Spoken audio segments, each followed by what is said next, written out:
Hello historians and welcome back. Today we will be looking at the early life of Bloody Mary, also known as Queen Mary I. Mary was born on the 18th of February 1516 at Greenwich Palace to King Henry VIII and his first wife and Queen Catherine of Aragon. The Princess Mary was the fifth child of the King and Queen, but was the only one to survive infancy. Mary's birth was a mixture of joy and disappointment. Henry was disappointed that she was not the male heir that he had been after, but her birth did prove that her mother Catherine was capable of producing a healthy baby, to which the optimistic Henry said, "If it was a daughter this time, by the grace of gods the son will follow." Henry was fond of his daughter, and he often showed her off to visiting dignitaries, calling her a right lusty princess. Her mother Catherine was maternal and very protective of her. When Catherine had led Mary by the hand into Henry's presence, he would swoop his daughter up in his arms and carry her round, bursting with pride, and Mary would adore her father.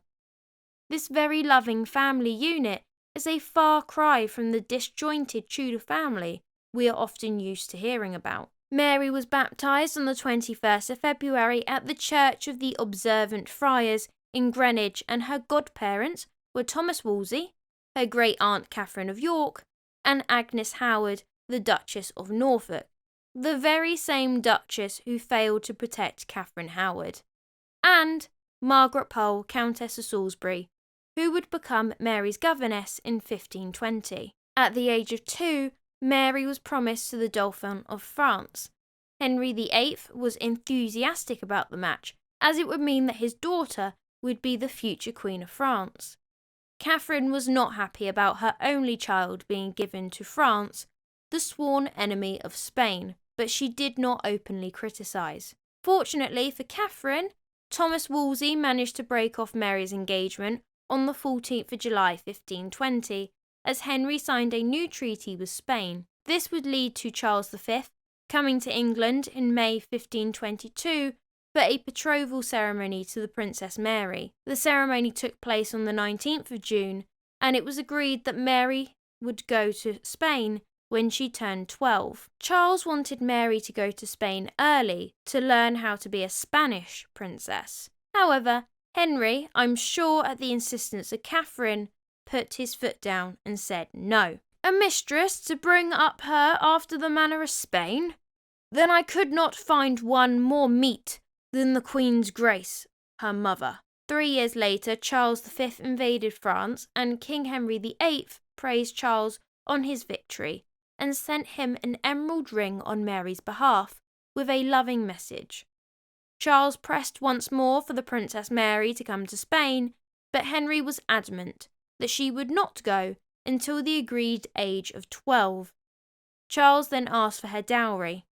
I imagine Henry laughed at this request on the basis that it was not due for about another 3 years. A rather frustrated Charles broke off the engagement in the August of 1525, as he had not received his bride or her dowry. He had also been offered a better match, with Catherine's niece Isabella of Portugal, who was older than Mary, so she could provide him children, and she had a bigger dowry. At this point, Mary's mother Catherine had already entered the menopause, and it was clear that the couple weren't going to have any other children. Henry had one illegitimate son, Henry Fitzroy, who Henry recognised and considered legitimising after the break with Spain. Henry VIII even considered marrying Mary to her half-brother Henry Fitzroy, but Henry wasn't sure how the public would receive this.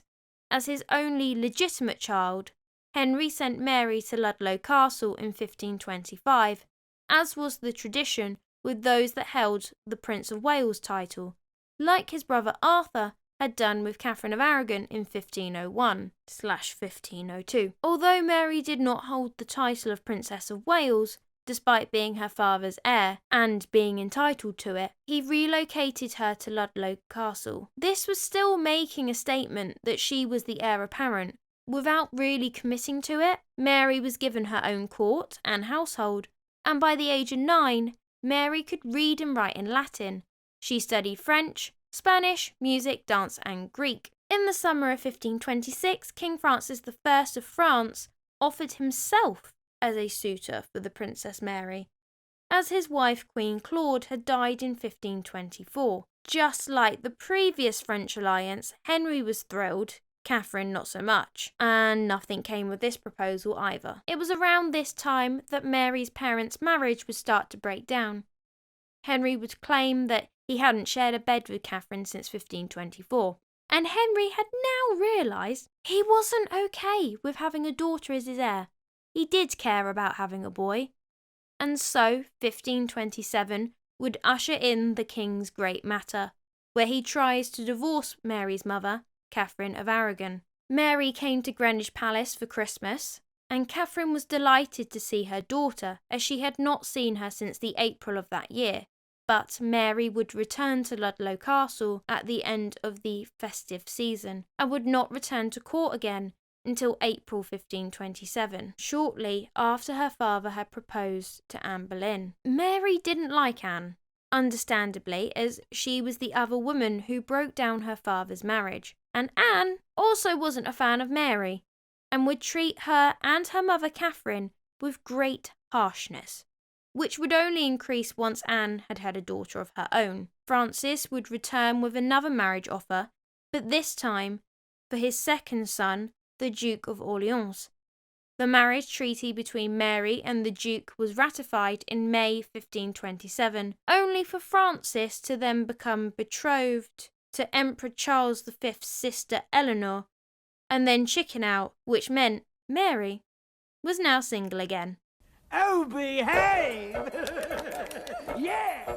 October 1528, a rumour was spread that Anne Boleyn had convinced King Henry VIII to arrange a marriage between the Princess Mary and the Duke of Norfolk's son, Henry, Earl of Surrey. By having Mary marry a member of her family, Anne Boleyn would be able to control her future stepdaughter. It would have also ensured that no foreign groom would claim the princess in the future. By 1530, Mary was aware of the feud between her parents, and this would also be the start of her ill health that would plague her for the rest of her life. And there is no doubt that her painful and irregular periods, depression, excruciating headaches, stress and anxiety were caused by her parents' feuding. In early March of 1531, her mother Catherine learnt that Mary hadn't kept food down for a week and wanted to go see her daughter to make sure that she was okay. Henry agreed that she could go, but if she did, she should also stop there. Catherine, although desperate to see her daughter, did not want to potentially sabotage her daughter's position, as her illegitimacy at this point was being called into question, as was Catherine's marriage to Henry. It was in Mary's best interest to be seen as a legitimate daughter of the king. So despite her maternal instincts, Catherine stayed by Henry's side. Mary loved both of her parents, but she now rarely saw either of them, and she started to side with her mother. And in her loneliness, Mary turned to religion. Again, this is a far cry from the loving family unit that was described at the beginning of this episode. By the 24th of March 1531, Mary still hadn't recovered, and Henry is now concerned about his only child. Don't make me come up there and be a parent! First time for everything! Ho ho ho!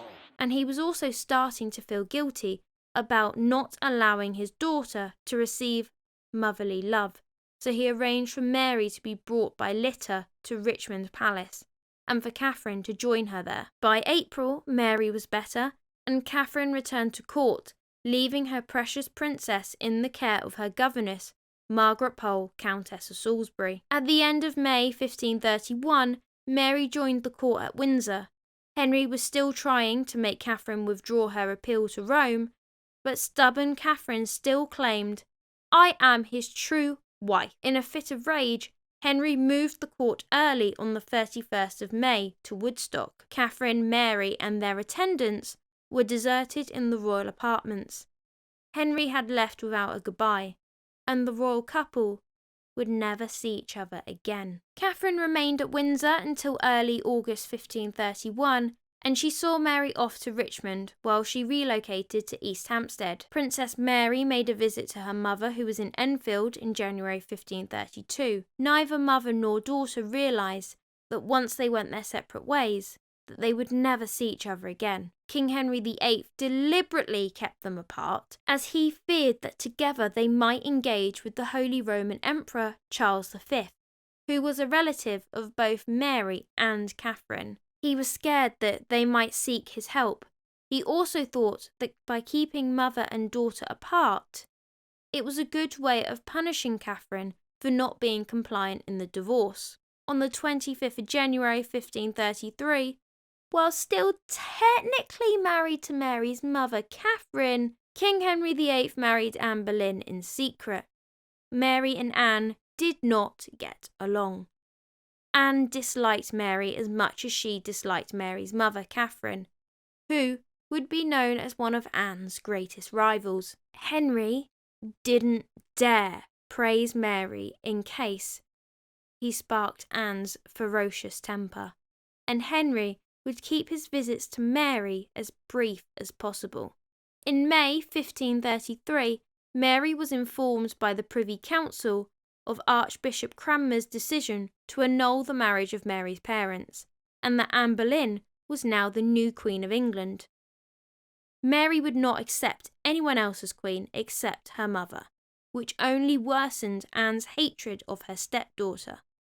This would then cause a rift between father and daughter. Anne tried to bribe Mary by offering her an invitation to court and promising reconciliation with her father, the king, if she acknowledged her as queen. Mary responded saying that she only knew of one Queen of England, and that would be her mother.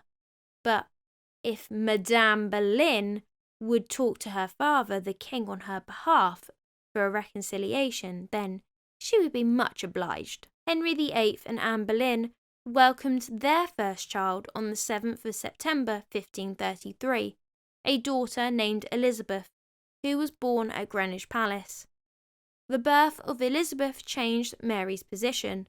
Mary's household was to change, and she was declared illegitimate and was to no longer be referred to as the Princess Mary. From now on, she was to be referred to as the Lady Mary. The daughter who had once been given the privileges of a Princess of Wales was now degraded to an illegitimate daughter of the king. Mary's governess, Margaret, Countess of Salisbury, offered to serve Mary at her own expense, but her offer was rejected by the king, who had already had a replacement in mind. The new Princess Elizabeth was christened on the 10th of September 1533, and Mary, who was as stubborn as her mother, was still using the title princess. Henry pressed his elder daughter to stop using the title of princess and to use the title of the Lady Mary, the king's daughter. Mary refused to accept the change in status, and she blamed Anne Boleyn rather than her father. However, Mary did say that she would accept Elizabeth as her sister, but as an illegitimate sister, the same way that she acknowledged Henry Fitzroy as her brother, but illegitimate. Mary would never acknowledge Elizabeth as a princess, because in her mind, the only princess around here was her. I hope you enjoyed this video. If you did, please leave a like and subscribe. If you would like to watch another video, may I suggest my video on Mary's parents, King Henry VIII and Catherine of Aragon? Or what about her predecessors of the throne, Lady Jane Grey, or her half-brother, King Edward VI? Next time, we will be exploring Mary's life as the Lady Mary. But until then, have a wonderful day.